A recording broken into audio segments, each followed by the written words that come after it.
So we live in a customer-driven world. What does that mean? I don't think that anybody disagree, by the way. Customer has the upper hand now. They have control. But what does that mean? It means you're in deep shit. You have a lot of problems. They just, they're the boss. They decide what to consume, when, where. They can block you. They can skip you, right? They can fast forward. They can turn the page. And this wasn't the case before. That's why we say it's a new world. It's a customer-driven world. They are empowered, and they are in charge. So what to do about it? We'll see. Their journey have changed. Again, with the definition of the journey, I mentioned that just earlier. I keep liking to repeat things because I want to make sure that we're all on the same page. The journey starts with a trigger, and it ends with a transaction. That's what I'm talking about today. I'm not talking about anything else other than a buying journey when there's a commercial transaction. So content for the sake of entertainment or fun, that's not my topic today. But I'm talking about a path. We start walking, and it ends with a result. And the result has to mean something to the guy who's paying the money to produce the content, because this is money. So, but this has been changing so much, and for customers along the way. Not only for customers, but it's changing for brands too. The ability to influence or affect the whole path and the whole journey. And it's complicated. Probably see now.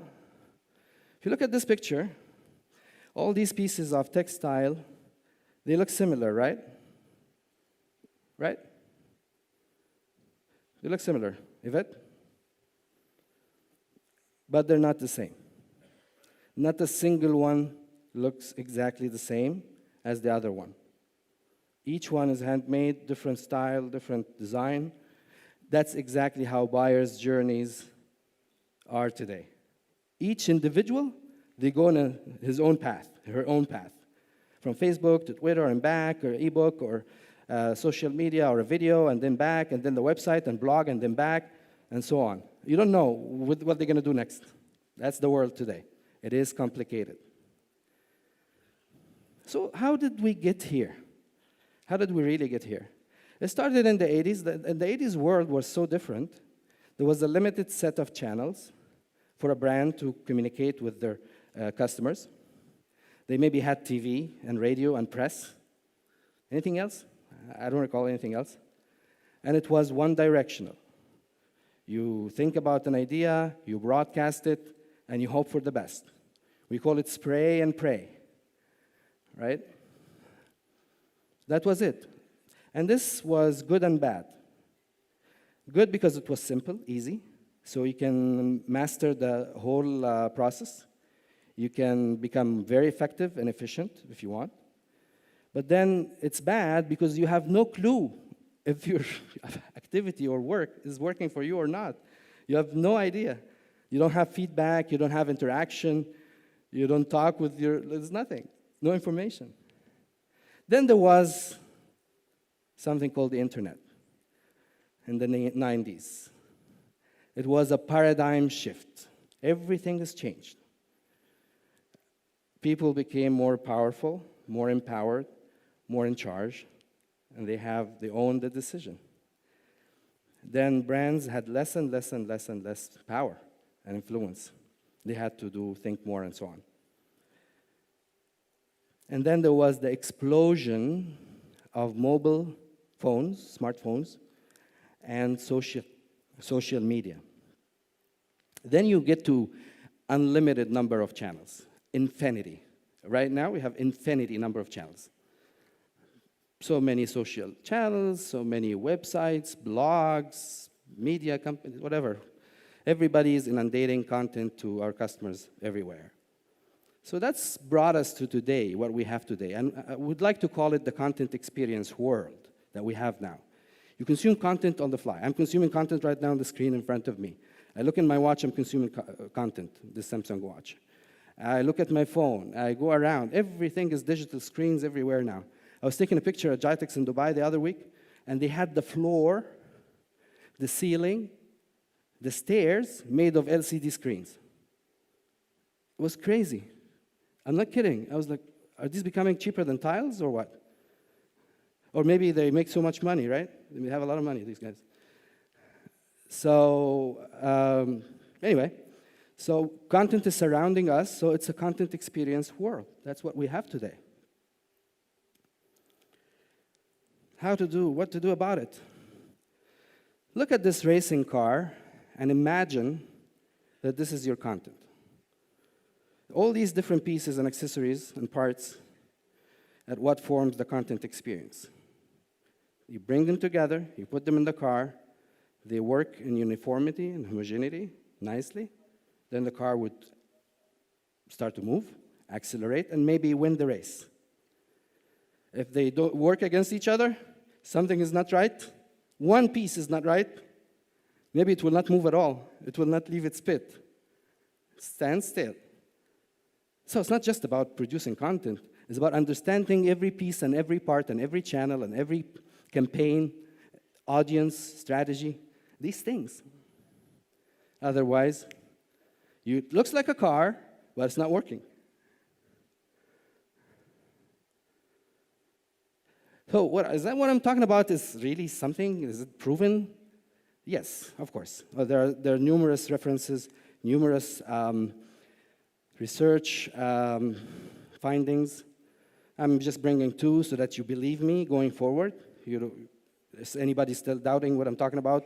We have been tying all our thinking to actual research and findings and industry reports. So what Forrester says is that 3/4 of all buyers of anything in the world, they start with a search engine.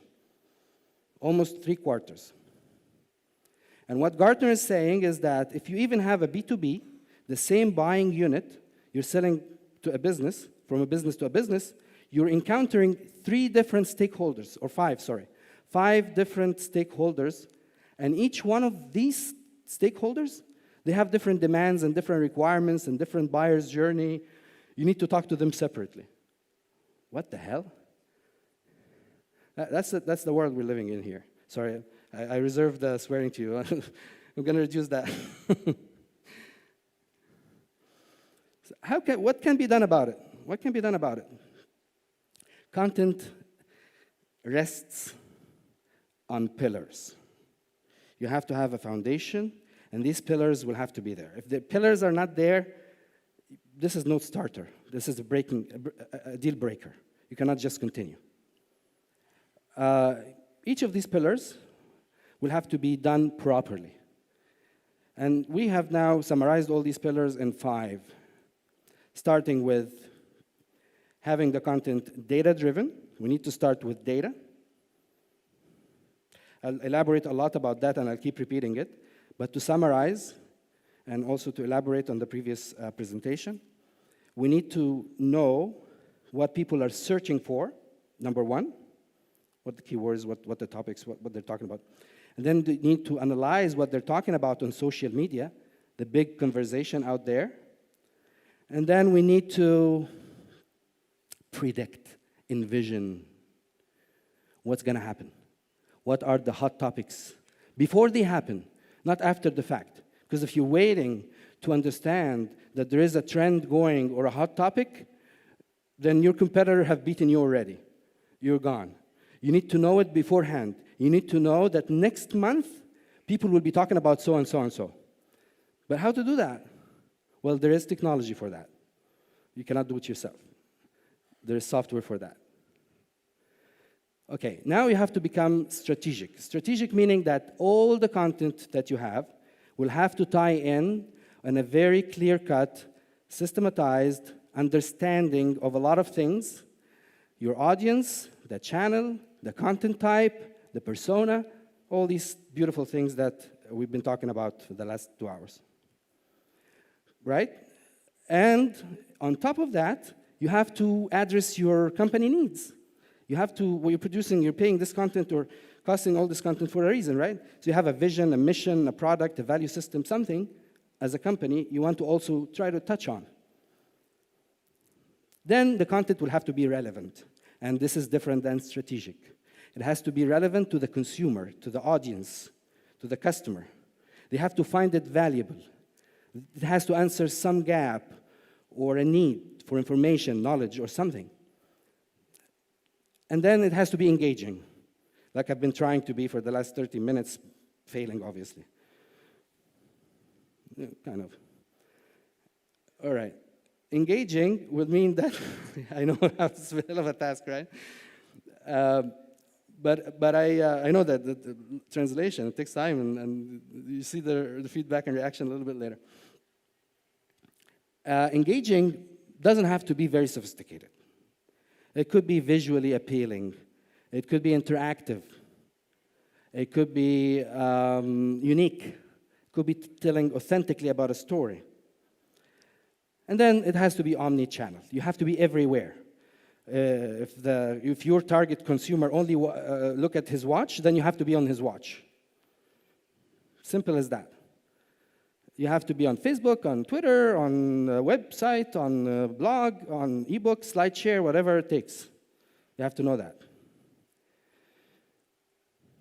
So we believe, to conclude this section, we believe that content is the fourth dimension of competition.